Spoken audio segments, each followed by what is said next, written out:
I've been thinking to myself lately, do I regret building my Tacoma to be an overland rig?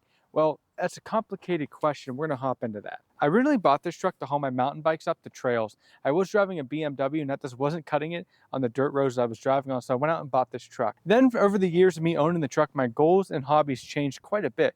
I went from hauling mountain bikes to doing some weekend camping. Then from there, I went really deep into it and wanted to build this truck out to live out of full time and explore the country. That's when you see a lot of the changes happen to this truck, is when I was building it to live out of full time. As I was making the big changes to the truck so I could live out of it, I ended up using Facebook Marketplace a lot to try to find good deals to try to conserve as much money as I can. During this time, we were also selling everything we owned that couldn't fit in the truck and that we didn't need, and moving out of the house that we were renting for 4 years because we were getting ready to live out of this truck full time. After living in the truck for 7 months, we did a complete circle and ended up buying a house with 8 acres. So now I need to use the truck as a truck again instead of an overland rig that I'm going to be living out of. This is where I'm coming into a little bit of a headache because now I can't really use the truck as a truck because it's built to live out of. For example, how far we took this change to the truck, this is my back seat and it's no longer a back seat.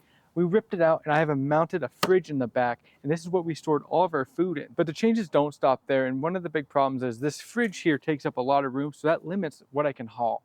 But let's go look at some other changes I've made to the truck that limit me on using it as a truck. Coming to the back of the truck, I have a deck system. This causes me a lot of headaches when I'm actually using the truck for truck stuff. As you can imagine, it actually works really good for when you're out camping because all my gear is just living in this deck system. So when I want to go out camping or hit the trail, I actually have my full camping setup in the truck. As you imagine, we lived out of it. But the house I bought has a natural gas hookup, but I like to heat with wood as well. And when I go out to get firewood, I'm actually really limited with this 5-foot bed, and with the deck system in there taking up even more space of the limited bed I have. I will say I do get a little bit lucky here because of my bed rack system. I'm actually able to stuff a lot of stuff in there and not worry about it coming out the side. I just got to worry about it coming out the back. So that does help me a little bit, but I'm actually very limited on what I can haul with this truck unless I have a trailer, which I don't have a trailer. So using this truck for a truck now and hauling stuff around and doing home repair and having to go get wood and stuff like that, I'm actually getting very annoyed with the truck setup. There are a few other things that are annoying about using an overland rig as your only vehicle. Believe it or not though,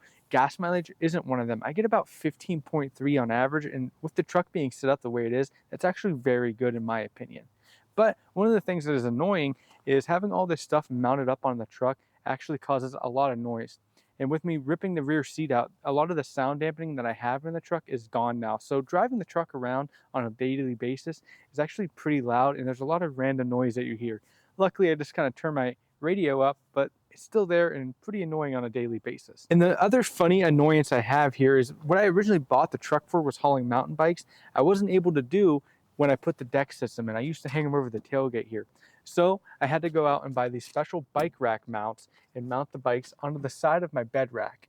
Looks cool, but it does become very annoying because Ashley's bike, my wife, weighs 75 pounds. It's an e-bike, and I have to lift it up here like that and take the wheel off. On both of our bikes, I have to take the wheel off. So it actually does get kind of annoying for using it for the main purpose that I bought the truck for years ago, which is riding bikes. So now it's a little bit more annoying. Let me know down in the comments if any of you have any issues with your truck setup. If you have any annoyances with the way you build it, I'd love to hear from you. On to the premise of this whole video, and that is, do I regret building an Overland Tacoma? And the answer is, I do not. If you can't tell in this video, I do have a little bit of ADD. I like to move my goals around and jump hobbies all the time. If it wasn't for living out of this truck and building it out to live out of, I would have never realized I wanted to live in Pennsylvania. So I can't say I regret the experience at all because it was 100% worth it in that aspect. Even with all the annoyances I have daily driving this rig, I don't regret it at all, surprisingly. I love being able just to hop in my truck and it be 100% ready to go for whatever I'm going to throw at it. That means I can get my wife and I can go down to North Carolina, I can go to Florida, I can go to the West Coast. It doesn't matter. I know my truck is ready and all the equipment is already in place, which is a great feeling to have.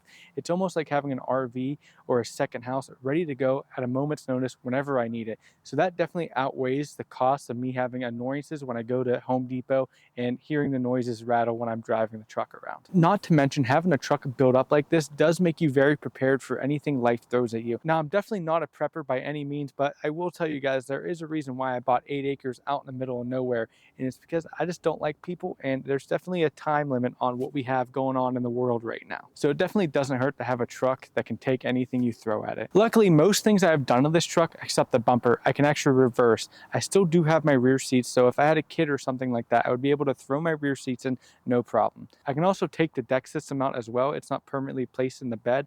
It is kind of annoying to take in and out though, because there's like a million bolts and it's full of stuff. So that's why I haven't done it yet, because it's just not worth me to deal with that headache for when I want to go out camping again, have to deal with the headache of putting it back in.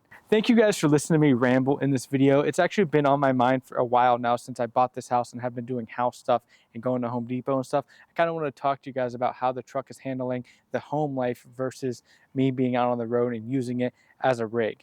It is a little bit annoying, but I still love the truck and I love the way I build it. And with the nice weather coming in, I'm going to be able to take this truck out more and go camping. Ashley and I are kind of over the winter camping. We just had a pretty bad experience winter camping. You guys will see in a couple videos coming up soon, but it sucked. Thank you guys for watching. Please hit that like button, hit the subscribe button. It means a ton to me. We're on a road to 10,000 subscribers. And I'm telling you guys, we're getting really close. Also, check this video out right here.